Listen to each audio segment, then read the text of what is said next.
Every time I pick up a newspaper and see an Asian American byline, or I turn on the news and see a face that is like mine, I'm just heartened. In my day when I started out, there was nobody. At that time, it wasn't really all that cool to be identified as a journalist of color. And then, of course, the first national convention, which David Kishiyama was the chair of, for many of the people there, that was the first time they had seen so many Asian American journalists. When I first began, I was the only Asian American male, and so your community looks at this and they say, oh, look, we see somebody who looks like us.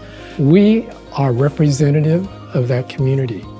Just being with all these people, saying, my God, you guys are all journalists too? You know? It was an exhilarating feeling. I was lucky. I was raised in Los Angeles, where I saw Ken Kashiwahara on KABC. Connie Chung was on KCBS anchoring, but there are so few, I wasn't sure that I should jump into the water. Was this a good career path? I assumed if I just acted like a white male, if I were bawdy and confident just like them, I could perceive myself as a white male. It was appropriate for me at the time because I had to find a survival kit. I don't necessarily think anyone else should do it, and the climate is different now, thanks to these groups, including AAJA. We had Corky Lee as part of our founding chapter. We had Dith Prawn. I learned so much just from being around them, and that's one of the things that AAJA really gave me. I probably learned more about journalism from the AAJA members than I did at work. When you are like me, Hapa, half Asian and half not Asian, what you find is that you can be treated as Asian by non-Asians and non-Asian by Asians. And it is a double kind of loneliness. I still felt I wasn't sure whether I was Asian enough for the organization. But there were those who made sure I felt welcome. In the early 90s, AAJA was focused on what it was trying to do and didn't have a more broader understanding of the Asian American community. They were working for Asian Americans, but didn't even know many South Asians because there were very few of us in the business. Southeast Asian, and in some cases South Asian and Filipino, parts of our communities do not feel as if they are as well represented or as deeply part of the Asian American idea as East Asians do. There's power in our own diversity, but we are seeing being together and being just as vocal about George Floyd as we are about what happened to the South Asian community after 9/11, just as we are about Vincent Chin.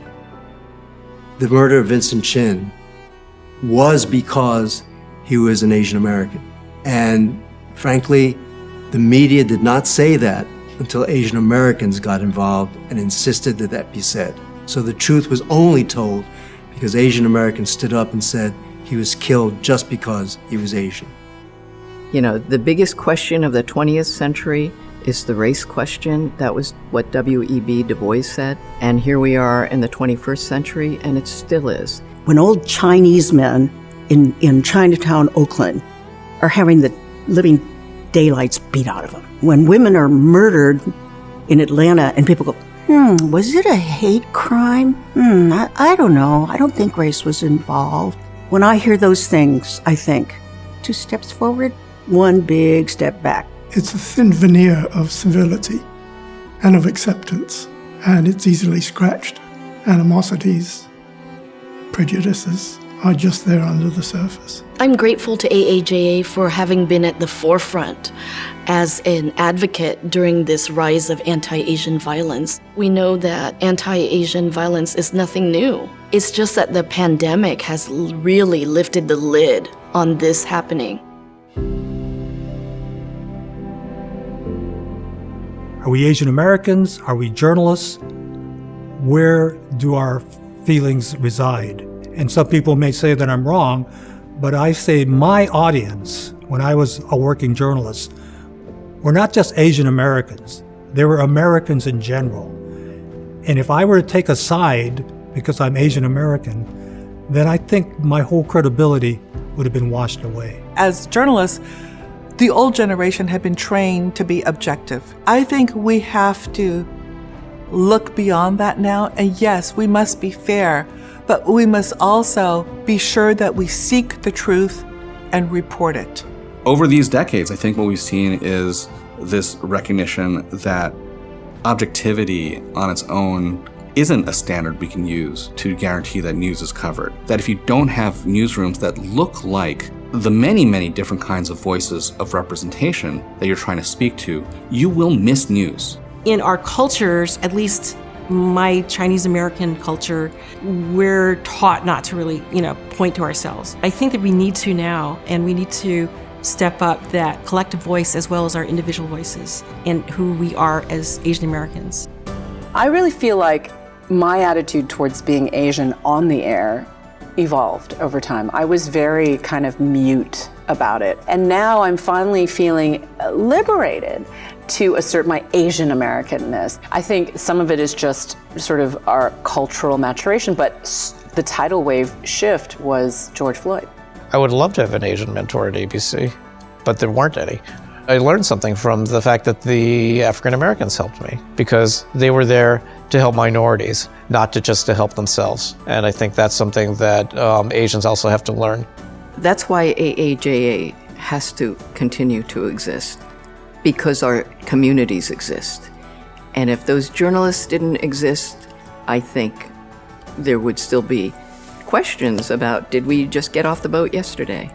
There are a lot of journalists out there who are not afraid to speak out. But I think, people who do that now also have the feeling that I've got someone who has my back, and that's AAJA.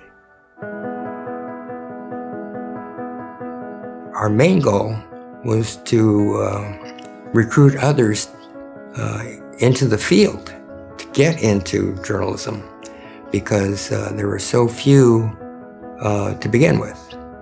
And then eventually those few would turn into many, and some of those many would eventually become managers, editors, anchor people. So that has all come true. The AAJA founders literally put their blood, sweat, and tears into making this organization, and they did it during a time when it was incredibly difficult to be a journalist, let alone be a journalist of color. We sometimes can get complacent and think, the torch has been lit. It's sitting on that mountain. We're good. No. More than ever, that complacency cannot exist because we see what happens when we are complacent. It is our job to take that torch that has been lit by our founders and the pioneers who came before us, who put so much work into this organization, and carry it with us wherever we go, even if it's during the daylight. Be loud and proud about being part of AAJA, and let's keep on fighting the good fight.